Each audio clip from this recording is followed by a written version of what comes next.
എൻ്റെ പേര് Elijah George. ഞാൻ എറണാകുളത്തു നിന്നാണ് വരുന്നത്. പക്ഷേ ഞങ്ങൾ മലപ്പുറം നിലമ്പൂർ സ്വദേശികളാണ്. ഞങ്ങൾക്ക് എന്ന് വെച്ചാൽ ഞാൻ ഉടമ്പടി എടുക്കുന്നത് ജനുവരി 4, 2023 ഉടമ്പടി എടുക്കുന്നത്. കാരണം എന്ന് വെച്ചാൽ ഉടമ്പടിയിലെ ആദ്യത്തെ നിയോഗം എന്ന് വെച്ചാൽ ഞങ്ങൾക്ക് രണ്ടാമതൊരു കുഞ്ഞ് വേണമെന്നുള്ളതായിരുന്നു. ആദ്യത്തെ കുഞ്ഞിന് 5 വയസ്സ് കഴിഞ്ഞു. 5 വയസ്സ് കഴിഞ്ഞപ്പോഴാണ് ഞങ്ങൾ രണ്ടാമതൊരു കുഞ്ഞിനെ പറ്റി ആലോചിച്ച് തുടങ്ങുന്നത് തന്നെ. മൂത്ത കുഞ്ഞ് ഇച്ചിരി പ്രാപ്തിയായി കഴിഞ്ഞാൽ ഞങ്ങൾക്കൊരു ആശ്വാസമാവുമല്ലോ രണ്ടാമത്തെ കുഞ്ഞാകുമ്പോഴേക്കും എന്നുള്ള ധാരണയിൽ രണ്ടാമത്തെ കുഞ്ഞിനായിട്ടുള്ള പരിശ്രമങ്ങളൊക്കെ ആയിരുന്നു. അപ്പോൾ അങ്ങനെ ആദ്യം ഗർഭിണിയായി, അത് അബോഷനായി. പിന്നീട് ഗർഭിണിയായി, അതും അബോഷനായി. അപ്പോൾ ഞങ്ങൾ മെഡിസിൻ ട്രൈ ചെയ്തു. മെഡിസിൻ അത് 1 വർഷത്തോളം തുടർന്നു. 1 വർഷം തുടർന്നു കഴിഞ്ഞു. ഞങ്ങളുടെ കയ്യിൽ കാശൊക്കെ ഒരുവിധമൊക്കെ ആയിക്കഴിഞ്ഞപ്പോൾ ഞങ്ങളത് നിർത്തി. അപ്പോൾ പിന്നെ ഞങ്ങൾക്ക് ആകെ നിരാശയായി. ഇത്രയൊക്കെ ചെയ്തിട്ട് ഒരു കുഞ്ഞ് പോലും ഇനി കുഞ്ഞിനായിട്ട് ഞങ്ങൾക്ക് ഇനി ഉണ്ടാവൂലേ, ആകെ ഒരു പേടിയൊക്കെ ആയിരുന്നു. അപ്പോൾ ആ സമയത്താണ് എൻ്റെ അമ്മ പറയുന്നത്, നിങ്ങൾ ഇത്രയും കാശ് കൊണ്ടുപോയി കളഞ്ഞില്ലേ, പിന്നെ ഇനി നിങ്ങൾ കൃപാസനത്ത് മാതാവിൻ്റെ അടുത്ത് വന്ന് ചെന്ന് നോക്കുക. മാതാവ് 1 രൂപ പോലും ചിലവാക്കാതെ നിങ്ങൾക്ക് കുഞ്ഞിനെ തരും. അങ്ങനെ അമ്മയുടെ നിർബന്ധത്തിന് വഴികെ ഞാനും അമ്മയും ഭർത്താവും മകളൊക്കെ ആയിട്ട് ഇവിടെ വന്നു. ഇവിടെ വന്നതിന് ശേഷം ഞാൻ ഉടമ്പടി എടുത്തു. അങ്ങനെ ജനുവരി 4 ഉടമ്പടി എടുത്തു. ഫെബ്രുവരി 14 ആയപ്പോഴേക്കും ഞാൻ ഗർഭിണിയാണെന്ന് റിസൾട്ട് വന്നു. അങ്ങനെ മാർച്ച് മാസമായപ്പോൾ സ്കാനിങ്ങിന് ചെന്ന സമയത്ത് സ്കാൻ ചെയ്ത് കഴിഞ്ഞ് റിസൾട്ട് വന്നപ്പോൾ കുഞ്ഞിന് വളർച്ചയില്ല. അപ്പോൾ വീണ്ടും നിരാശയായി. ആകെ എന്താ പറയുക, കരച്ചിലും പ്രാർത്ഥനയൊക്കെ ആയിട്ട് അങ്ങനെ കടന്നു.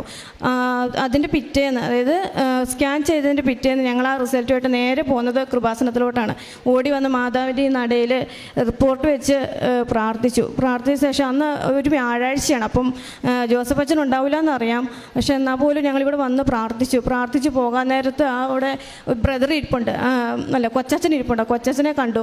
കൊച്ചച്ഛനെ ഈ റിപ്പോർട്ട് കാണിച്ചു. അപ്പോൾ കൊച്ചച്ഛൻ ആ റിപ്പോർട്ട് കൈകൊണ്ട് പോലും തൊട്ടില്ല.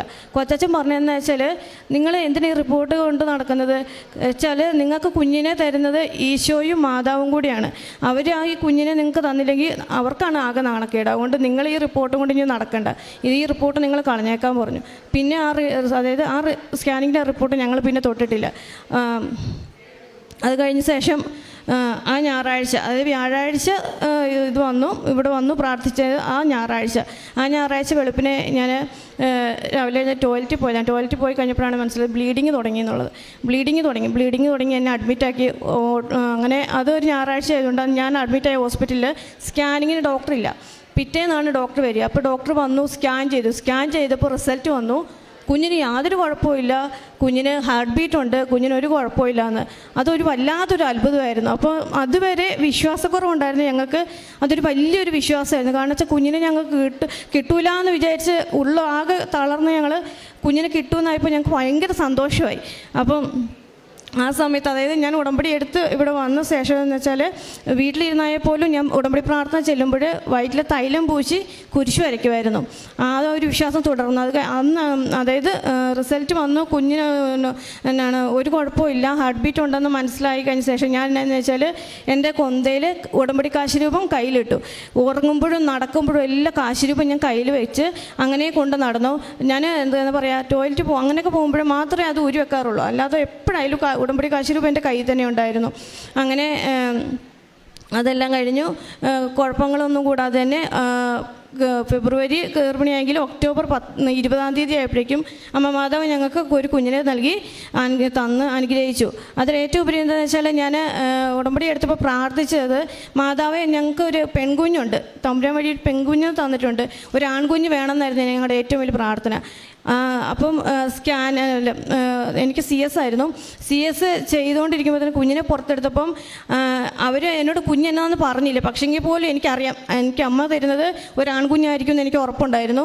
അത് കഴിഞ്ഞ് ഞാൻ അവരോട് അങ്ങോട്ട് ചോദിക്കാൻ തുടങ്ങിയപ്പോഴേക്കും അവർ പറഞ്ഞു ആൺകുഞ്ഞാണ്. അപ്പോൾ എനിക്കുണ്ടായ സന്തോഷം. കാരണം വെച്ചാൽ പ്രാർത്ഥിച്ച് അമ്മ എനിക്കൊരു കുഞ്ഞിനെ തന്നല്ലോ. അത് വെച്ചാൽ എനിക്ക് യാതൊരു യോഗ്യതയില്ല.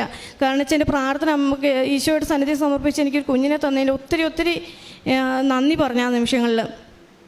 അത് കഴിഞ്ഞ് കുഞ്ഞുണ്ടായി. കുഞ്ഞിന് പിന്നെ 34ാമത്തെ ആഴ്ച കുഞ്ഞിനെ എടുക്കുമായിരുന്നു. അതിനുശേഷം വെയിറ്റ് കുറവായിരുന്നു. പിന്നെ കഴിഞ്ഞ് അവന് ഇൻഫെക്ഷനായി. ആ സമയങ്ങളിൽ പിന്നെ കുഞ്ഞിൻ്റെ അരിയിൽ ഞങ്ങൾ കാശുരൂപം കെട്ടിയിട്ടുണ്ടായിരുന്നു. പിന്നെ പോകുന്നത് ഇൻഫെക്ഷൻ ആയ സമയത്ത് ഹോസ്പിറ്റലിലേക്ക് കൊണ്ടുപോകുമ്പോഴും കുഞ്ഞിന് ഒരു ഭയങ്കര സീരിയസ് കണ്ടീഷനിലായിരുന്നു. ഹോസ്പിറ്റലിൽ ചെന്ന് കഴിഞ്ഞ് ഡോക്ടർ 2 ദിവസം കഴിഞ്ഞപ്പോഴേക്കും ആ ഒരു കണ്ടീഷൻ നോർമലായി. പക്ഷേ അതിവിടെ എഴുതിയിട്ടില്ല, എന്നാൽ പോലും നോർമലായി. അങ്ങനെ 2 വട്ടം അവന് അങ്ങനെ ഒരു കണ്ടീഷൻ വന്നു, എങ്കിലും അവൻ നോർമലായി. ഇപ്പോൾ കുഴപ്പമൊന്നുമില്ല, അവനൊരു കുഴപ്പമില്ലാണ്ടിരിക്കുന്നു. അതുകൂടാതെ തന്നെ പിന്നെ പറയാനുള്ളത്, ഇവിടേക്ക് വരുമ്പോൾ എൻ്റെ ഹസ്ബൻഡിന് അങ്ങനെ വിശ്വാസമൊന്നും ഉണ്ടായിരുന്നില്ല. ഇതൊക്കെ എന്താണ് അങ്ങനെ ഒരു ഇതാണെന്നൊക്കെ ഉള്ളൊരു ഇതിലായിരുന്നു. പക്ഷെ ഇവിടെ വന്ന് ഉടമ്പടിയൊക്കെ എടുത്ത് പോയി കഴിഞ്ഞ ശേഷം ഒരു 2 ദിവസമൊക്കെ ആയിട്ടുണ്ടാവും. അപ്പോൾ ഞാനിങ്ങനെ ഭർത്താവിൻ്റെ കൈക്ക് ഒരു വേദന, ഒരു ചെറിയ മുഴയൊക്കെ ഉണ്ടായിരുന്നു. അപ്പോൾ ആ സമയത്ത് ഇങ്ങനെ എന്നോട് പറഞ്ഞപ്പോൾ ഞാൻ എന്നാന്ന് വെച്ചാൽ ഉടമ്പടി തൈലം പൂശിയിട്ട് കുരിശ് വരച്ച് വിശ്വാസ പ്രമാണം ചൊല്ലി. അത് കഴിഞ്ഞ് ഒരു ഉറക്കം കഴിഞ്ഞ് എഴുന്നേറ്റ് കഴിഞ്ഞപ്പോൾ എന്നോട് പറഞ്ഞു, ഇടി എൻ്റെ കയ്യിൽ മുഴ കാണാനില്ല, എൻ്റെ കയ്യിലെ വേദനയും പോയി. അങ്ങനെയാണ് ഭർത്താവിന് ഈ ഒരു ഇതിലേക്ക് വിശ്വാസം വന്നത് തന്നെ. ഇപ്പോൾ ഇവിടെ വന്നു, ഞങ്ങൾ ഉടമ്പടി പുതുക്കിയ ശേഷം പിന്നെ പുതുക്കിയിട്ട് ഹസ്ബൻഡാണ് എല്ലാത്തിനും ഹസ്ബൻഡാണ് പുതുക്കി ഇതാക്കിയത്. അപ്പോൾ ഹസ്ബൻഡ് അത് പുതുക്കി കഴിഞ്ഞപ്പോൾ അത് വല്ലാത്തൊരിത്. കാരണം വെച്ചാൽ അവിടെ ടോക്കൺ എടുത്ത സമയത്ത് മാതാവ് എന്നുള്ളൊരു ടോക്കൺ കിട്ടുന്നത് ഹസ്ബൻഡിനാണ്.